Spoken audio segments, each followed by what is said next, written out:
Sage Wanderer here, and welcome to my autobiography, The Perils of an Interesting Life.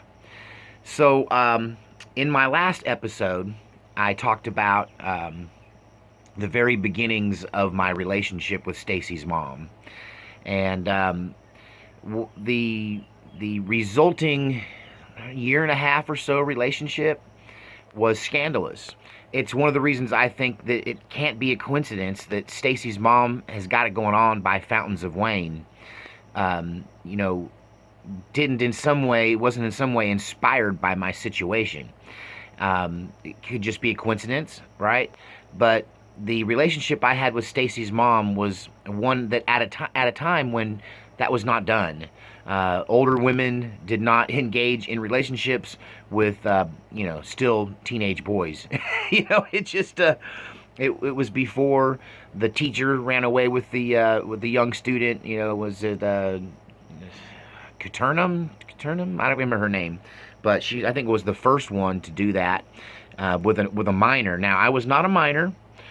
Sylvia did wait until I was old enough, legally, But I was over 18 when I met her. So, but I don't know. I'm gonna take a break and take a drink of this coffee because check it out. This is something one of my viewers sent me, and I was gonna say this for a coffee talk, but I haven't done one in a while, and I was drinking out of it this morning, so I thought I would show you that one of my viewers sent me this cup that says coffee talk, and it has my name on it, Sage Wonder. It has a kind of a similar van on here as mine. Of course, nobody knew what my van looked like when they made this, and it says, and it all started in a van down by the river in Oregon. So I thought that was really cool. But yes, the relationship I had with Sylvia was quite scandalous. And the fact that I met all of them through her son, Barry, was a little scary for me because Barry was kind of a scary dude, And the first time he and I went running around hanging out together, he took me out to the Trinity River bottoms in the shadow of downtown Dallas. It's kind of a wilderness area down there. It's sort of where they get rid of bodies, the mafia does. It's just this wild, undeveloped area that's in a swampy area along this Trinity River bottoms near Dallas. And we would go there and shoot. And but the first time he took me out there, I thought, man, I've made friends with an insane man, because he got extremely drunk, started shooting in all directions. And I was raised by the old Marine, where we go out under very controlled circumstances and target shoot. We train. We don't get drunk and shoot cans. All right? So I was a bit concerned what would happen when Barry found out. Stacy confronted me first. I guess the first person to find out was Barry's girlfriend. And then I guess she did not tell Barry. Thank goodness she didn't tell Barry, or at least I didn't think she told Barry. And Stacy knew, and I guess everybody else it filtered out, but everyone was keeping it from Barry because they were afraid Barry would kill me. They don't call us mother effers for nothing. You know what I mean? One of the big insults is you tell another guy, that you're doing his mom. And so, I just figured there was no way he could keep from being insulted, that he would just be angry at me, and that, a fight would ensue. And I was just bracing for it. I was just bracing for the moment that he and I were going to have to throw down over his mother. It's all so embarrassing in retrospect, really.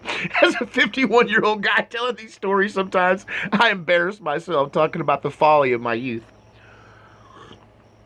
So anyway, Sylvia and I kind of continued our relationship on the down low, because Barry was the last one to know. And we were all out driving one day. I can't remember where we were going. We were going to the lake. We were all going to the lake.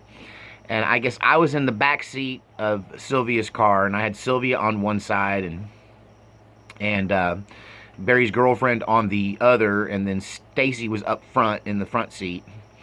And I was kind of in the middle between the two women. And I could see, and Barry was driving, and I could see Barry's face perfectly in the rearview mirror. Like, we could make eye contact in the rearview mirror.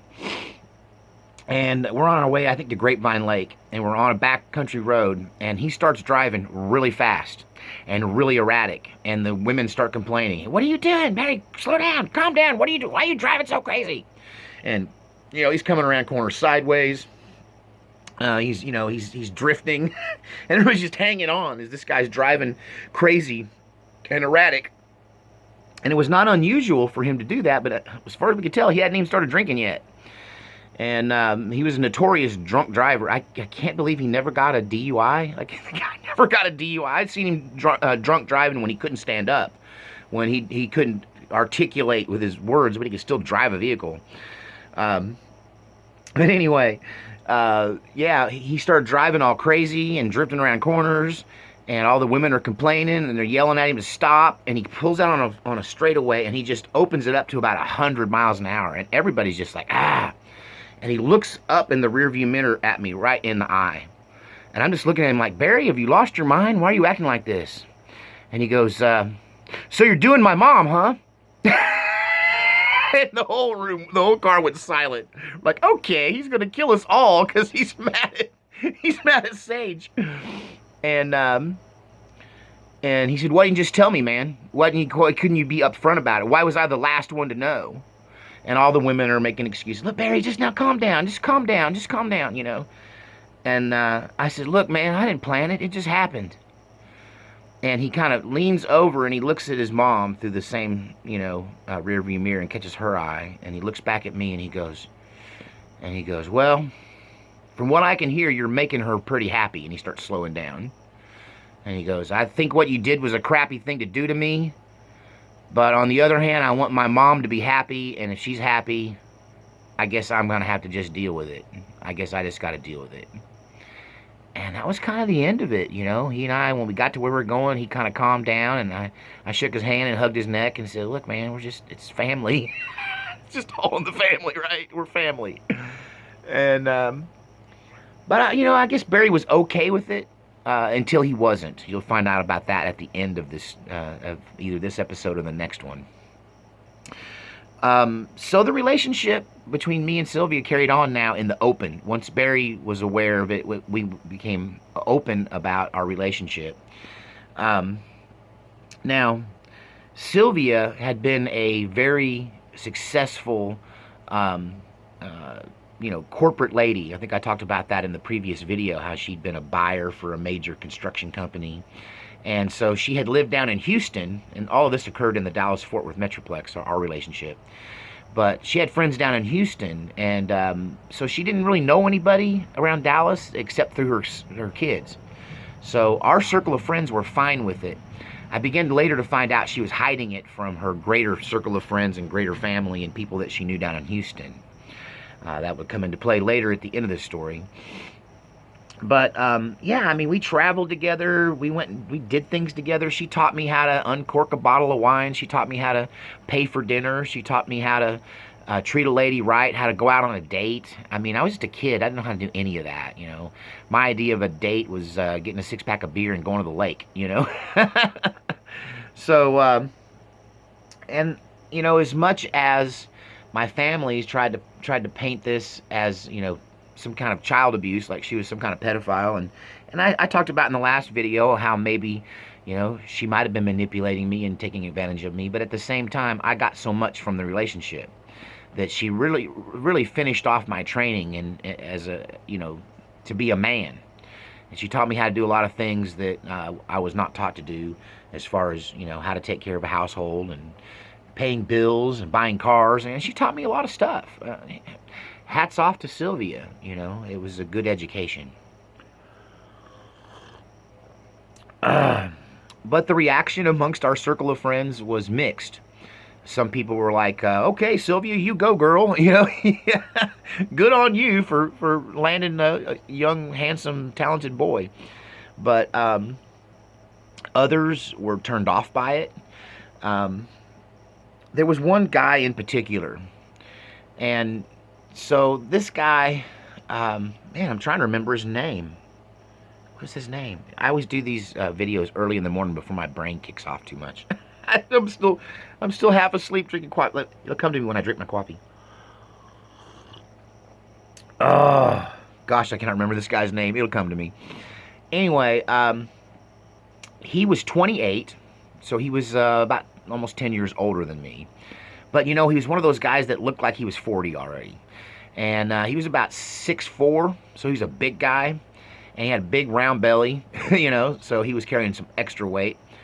But he worked for Barry and Sylvia. They had an incense business where they would sell incense to convenience stores. And a lot of times that would take you into some really bad neighborhoods. And I worked for them too. In fact, I traveled with this guy, and he taught me how to do the route for the company, which you just go around to the convenience stores and you refill the displays and you collect the money on the sold incense and write a receipt. And there's a circuit. It's just like refilling jerky sticks or anything like that, except it's incense. And because of the nature of that product, you don't really see bulk incense being sold in high dollar stores. It's usually little head shops or little neighborhood, little hood grocery stores, privately owned mom and pop places. So we, he taught me how to do this work for them, and I was kind of his protege to some degree. When he found out that I was sleeping with Sylvia and that we were a couple, and he would have been one of the last people in our circle of friends to find out. And I think people kept it from him because he had designs on Sylvia. Sylvia was a good-looking 48-year-old woman. I mean, she had movie star good looks. And, some people are good-looking when they're young, and then as they age, their looks change, and they're not as attractive as they used to be. But other people, really... Like, I was kind of funny looking when I was young, and I didn't get to be considered a little handsome until I was older, and I got a little more maturity in my face. But Sylvia aged well. She was good looking when she was young, but probably better looking when she got older. And so, this guy, this incense salesman, he had a thing for her. It was obvious. They flirted a lot, but he never made a move on her, I guess because he didn't feel comfortable, sleeping with his friend's mother. And I probably wouldn't have been comfortable with it either had I stopped and thought about it. It just happened. It literally just happened that night.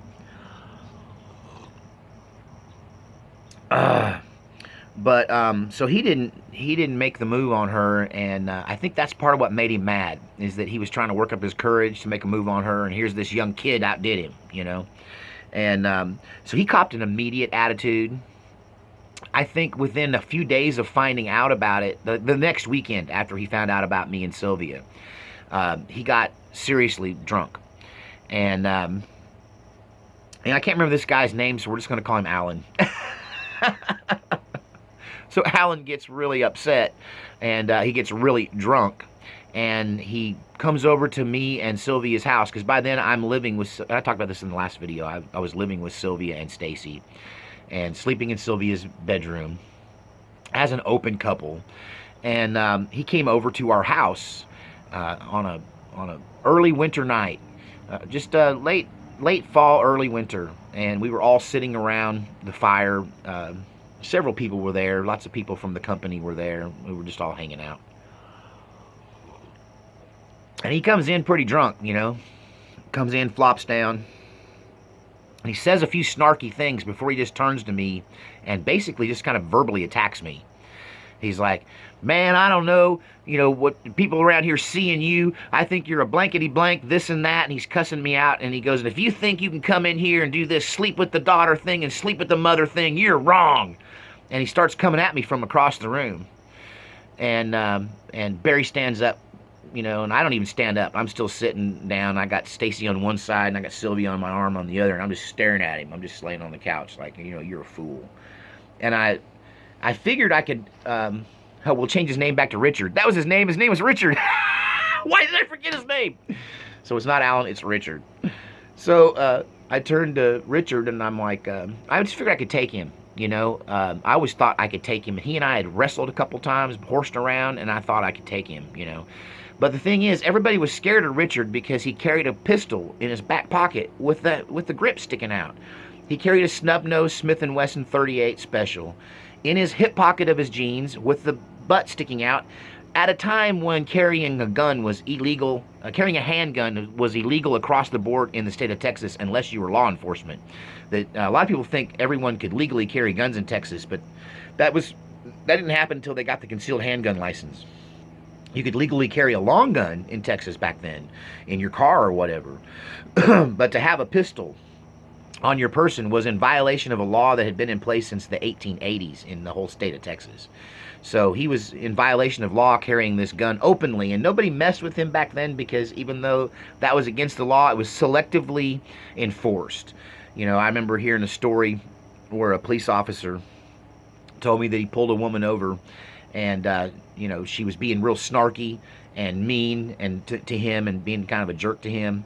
And he looked down and he saw between her legs that her pistol had rolled out from under her seat and was laying between her feet and the floorboard of the car. And he said, ma'am, before you go around insulting me and making me mad, you might want to cover up that pistol you got laying in the floor before I see it. So, you know, it was a matter of selective enforcement, and I guess the cops left Richard alone because they knew he went into these bad neighborhoods. And so anyway, he was a little intimidating that he was this big guy. He was 6'4", and he probably weighed about 280 pounds. So he was a big man with a gun, you know, and he was drunk, and he was gunning for me. But I don't know, I guess it was youth and arrogance. I figured I could just whip him. But I figured he was just drunk and it would all blow over. No one's going to let this barely able to stand up drunk guy fight me. You know what I mean? No one's going to let that happen, is what I'm thinking. But when he comes at me, Barry stands up and goes, take it outside. And the guy, Richard, goes, all right, that's fine. Meet me outside, mister. I'm going to mop up the floor with you. I'm going to show everybody what a piece of crap you are. I'm going to show everybody that, you know, you're just this con man. And so he was irrationally drunk and angry at me. And it was really just sour grapes. I mean, he would have done what I'd done if he'd had the courage. Or the sex appeal, I suppose. It takes two to tango. Sylvia could have easily kicked me out of her bedroom that night. She didn't have to kiss me. She did, you know. She didn't have to. So anyway, Barry stands up between me and Richard's calling me out. And I was like, okay, fine. Go on down there, and I'll meet you down there. I'll be there in a minute, because I was, you know, sitting there in a T-shirt and sweats and no shoes on. I said, let me get my shoes on. And he's just wanting to fight me right in the living room. And so Barry runs him outside. Go outside, go outside. And him and Barry go outside. And all the girls jump up and they're going, don't do it. Don't fight him, Sage. Don't do it. You don't need to fight him. And I said, look, he called me out. I'm not a coward. You call me out, I'm going to fight you. If you go outside and say, come out here right now and defend your honor, I'm going to do it. I'm going to do it. I probably would still do it if you came to my house, and call me out. Okay? I'm going to meet you on the battlefield. That's just it. And I ain't any different than I was back then. So, but I'm smart. I'm not just going to run down the stairs in my bare feet and fight you on the, you know, in a parking lot. So I went into me and Sylvia's bedroom and I put on socks and shoes. And I did something. Some might think it's cheating, but I just think it's smart. I put some Vaseline all over my cheeks, my nose, my chin, my forehead, my temples. So if he hit me, it kind of slide off. It's an old boxer's trick. You know, you get your face torn when the knuckles catch the skin and tear the skin, and that's how you get cuts on your face. And so if you put a little Vaseline at key places and somebody hits you, and then the Vaseline gets on their hands, and plus if it gets on their hands, they can't grab you. It's like trying to grab a stuck pig.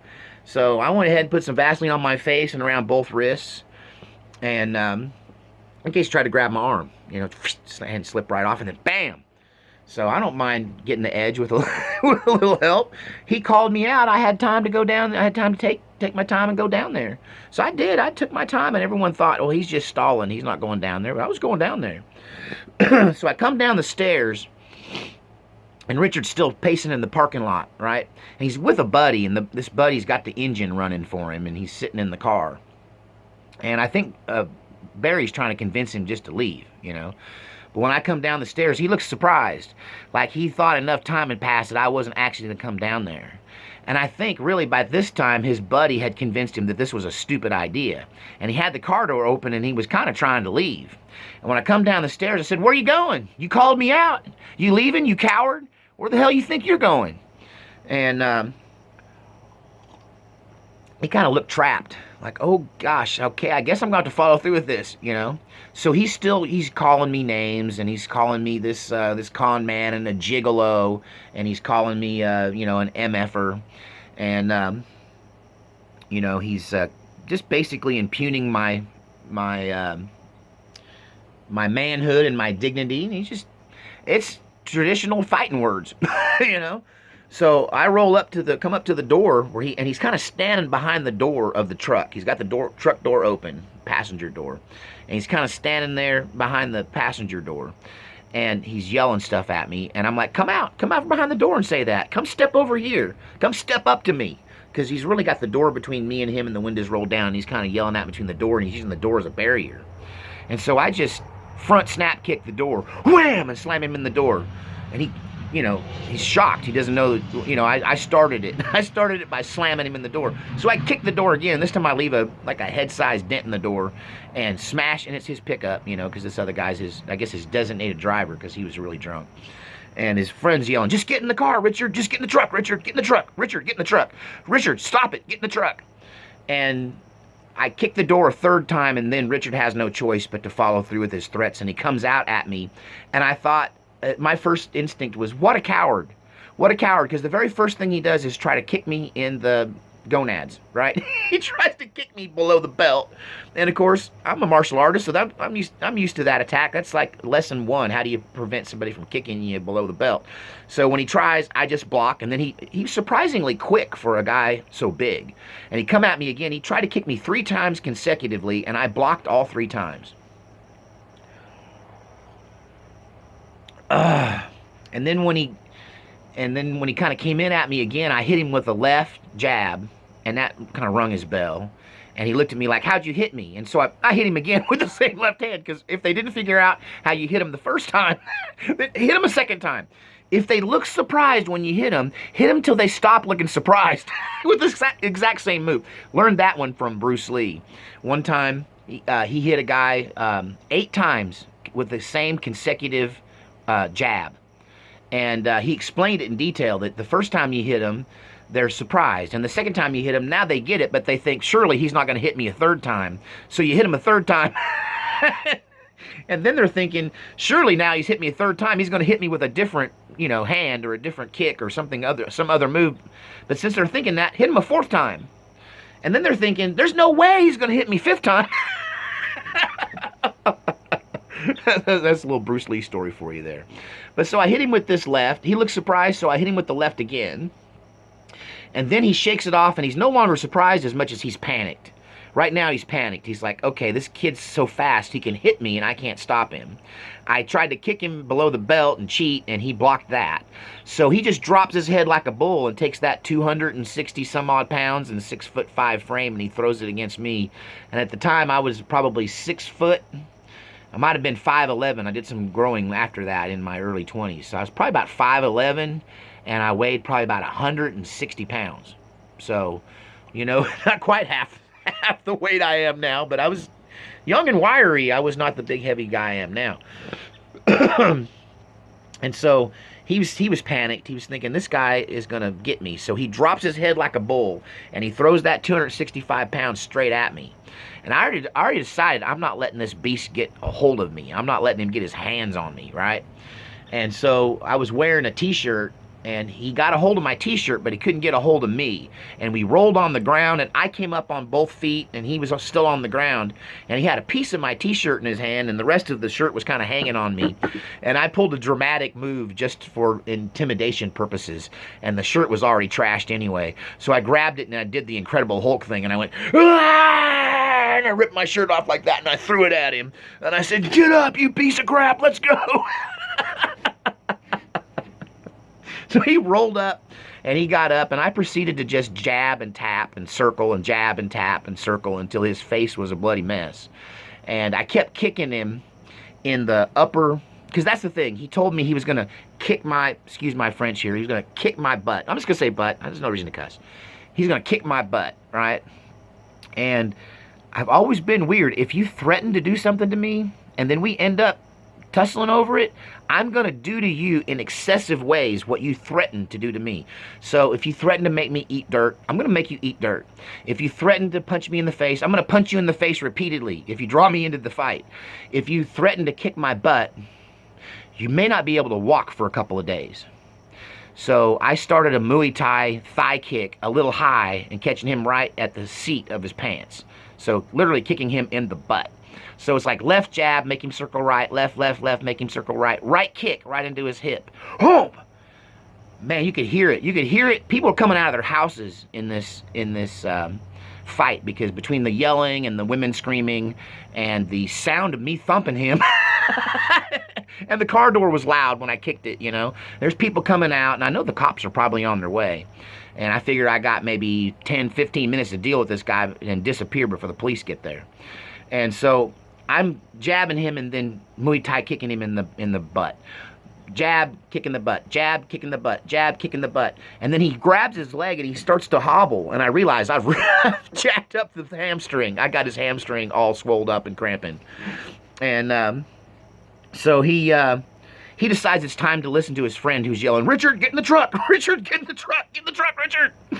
And anyway, he decides now's the time to turn and leave. And he's probably, by this time, he's probably 20 feet from the truck door. And he turns to leave, and something inside of me snaps. And remember this, if you ever run away from a person in a fight, if you ever decide, okay, I'm done, I'm going to leave now, there's something animal that happens in a person in that moment. When someone you're fighting turns their back on you and runs, there's an overwhelming desire to attack them from behind. Like, it's just natural. It's like an animal instinct. And I couldn't control it. Like, it was, okay, he's on the run, now kill him! You know? I don't know where it came from. It's just, well, I told you, there's a part of me, as much as I avoid fights, and I haven't been in one in years, that once I'm in one, I kind of like it too much. It's what scares me about fighting. I like it too much when I'm in it. And so, when he turned his back on me and started hobbling towards the truck, I decided, finish him! You know? So I took about 4 or 5 little prancy dance steps like a dancer. Tip, tip, tip, in perfect timing. And then I launched off my right leg into the air in a perfect form of a Superman punch. And I Superman punched him right behind the ear, and I was about to hit him as hard as I could. When I was 3/4 of the way through swinging that punch, a voice inside my head said, if you hit that guy behind the ear with all this force in that soft spot behind his ear in the space of his skull, you'll kill him. You really want to kill this guy? You really want to manslaughter this guy over a parking lot fight? And so at the last minute, I pulled the punch and I rolled my wrist. And when I rolled my wrist, it had less effect, right? It absorbed some of the strength of the full-blown aerial Superman punch I threw at this guy. But still, even though I pulled it, when I hit it, it tumbled him in a ball. Like, he went down and rolled. And he come up on all fours trying to crawl away. And I had to fight every urge in me not to run up on him and just start kicking him in the ribs repeatedly as he was trying to crawl away. But I went ahead and let him crawl away, mainly because people were yelling, let him go, just let him go. Richard, leave, Richard, get out of here, just go, he's gonna kill you, get out of here, he's gonna kill you. And I'm like going, hell yeah, I'm gonna kill you. You better run, I'm gonna kill you. So, anyway, he manages to get in the vehicle, and as soon as the door gets closed, the guy starts to pull out, right? The driver starts to pull out. But I just can't let him get away that easy, and I'm so enraged at this point, I'm just not going to have it anymore. Like, this guy came, I was enjoying an evening, drinking a bottle of wine, minding my own business. This guy comes over to my house and starts crap at my house and starts insulting me and my women in my house, you know? So when he got in there and that door slammed and the guy started to pull away, I just needed to expend the rest of my wrath. So I ran over to the door, and it was between me and him and the door, and the car was already starting to slowly move away. When I got right up in the face, I'm like right up in the window of the car, and I'm beating on the window of the car hard enough not to break it. Like, but just scare him, you know? And I can see he's freaked out. He's like, I'm gonna die. This crazy little ape boy is gonna kill me, right? So it's a F-150 Ford, and it's got these swing out, you know, window mirrors. There's a bar like this, and then there's a mirror on top of the bar. And I grab onto that bar as the car's pulling away, and I'm having to kind of jog at this point, but I'm holding onto the bar, and I pick my knee up and I'm Muay Thai knee kicking in the door. So I'm making this dent in the door bigger and bigger and bigger, and I'm holding onto the mirror, and you know. we're probably 150 feet away now, and I can't really hang on to I can't really walk without holding on to the mirror of the car and let the car kind of carry me along. I just kind of get every third or fourth step. I'm really just kind of hanging on the mirror, knee in the car door or the truck door, right? And then the mirror comes off in my hand, and I hit the ground running. I got this mirror, and so I throw it at the back window, his own mirror, at the back window of his truck. And when the big metal mirror ball hits the window, it just shatters. Glass goes everywhere. Boom! He takes off. When we had to work together, I think that was like a Wednesday. It was like a Wednesday night. And I knew on Saturday morning we'd be elbow to elbow out there at Trader's Village hawking incense together, or at least he'd be around. And so I got a lot of props. People did not know that I was capable of fighting. I was just a young guy. I'd never fought anybody. I had a baby face. I was a lover, not a fighter. I'm a musician. I'm a piano player, for goodness sakes, right? I think even though I talked big because I was the son of the old Marine, nobody thought I could fight. And everyone gave me a whole lot more respect. I got more attention from all the women in our group, right? And when I showed up to work with that guy on Saturday morning, he was all boogered up. Like he had black eye, and he had a cut in his lip, and part of his face over here was all swelled up, and I was expecting to fight him again. Honestly, I was like, okay, we're just going to have to fight again in the parking lot here. If he didn't learn his lesson, I'm going to beat his ass again. And so when he was already there when I showed up, and he come over to me and he goes, man, I just want to let you know, man, you got a hell of a left jab. It was so fast I couldn't stop it. How do you punch so fast? And he started laughing, and I started laughing. I guess he learned his lesson. He goes, look, man, I was drunk. I don't approve of what you're doing, but it ain't none of my business. That's between you and her, and everybody else seems fine with it, and I'm sorry. I drank too much, and I wanted to slap him on the shoulder and hug his neck, the soft-hearted side of me, but at the same time, I was mad at him for making me fight. That's usually the emotion that I have in a fight. I'm mad at you because you made me fight. I don't want to fight. I don't like to fight. I'm a peaceful guy, but you made me fight, so now we're fighting. And you're going to get it because you made me fight. So that was kind of my attitude. But that man came to me with his hat in his hand. He was apologetic after that. He had a whole new attitude. He used to be a real jerk to me. He saw me as competition the minute I showed up on the scene. And even when he was training me to do the incense job, and we were going to these bad neighborhoods, he was treating me like dirt. After that, after I tuned him up a little bit,